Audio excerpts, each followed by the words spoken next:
ఈ వీడియోలో నేను మీకు నాగలోకాన్ని అయితే చూపించబోతున్నాను ఫ్రెండ్స్. ఈ నాగలోకం వచ్చేసి యాదగిరి గుట్ట పక్కన ఉన్నటువంటి సురేంద్రపూర్ లోపల అయితే ఉంటుంది.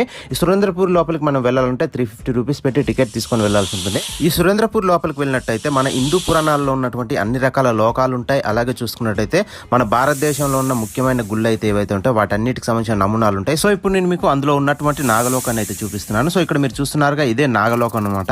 ఇందులోకి వెళ్ళగానే మెట్లకు కూడా మనకైతే పాములు అయితే కనిపిస్తూ ఉంటాయి. అలాగే ఈ నాగలోకం లోపల చూసినట్టయితే నాగదేవతలకు సంబంధించిన విగ్రహాలు కూడా కనిపిస్తున్నాయి చూడండి. మనం లోపలికి రాగానే మొత్తం కూడా మనకు పాముల సౌండ్ ఎఫెక్ట్స్ అలాగే లైటింగ్ ఎఫెక్ట్స్ మొత్తం కూడా కనిపిస్తుంటాయి. అలాగే ఇక్కడ ఉన్న గోడల పైన మనకు నాగదేవతల యొక్క విగ్రహాలు అలాగే నాగపాముల విగ్రహాలు అనేది కనిపిస్తుంటాయి. మనం ఇందులోకి వచ్చినట్టయితే రియల్ గా నాగలోకంలోకి వచ్చినంత ఫీలింగ్ అయితే కలుగుతూ ఉంటుంది. సో ఒకవేళ మీరు యాదగిరి గుట్టకు ఫ్యామిలీతో వచ్చినట్టయితే మర్చిపోకుండా ఈ సురేంద్రపూర్ ని విజిట్ చేయండి. లోపల మాత్రం మామూలుగా ఉండదు, చూస్తే ఆశ్చర్యపోవాల్సిందే ఆ విధంగా అయితే ఉంటుంది.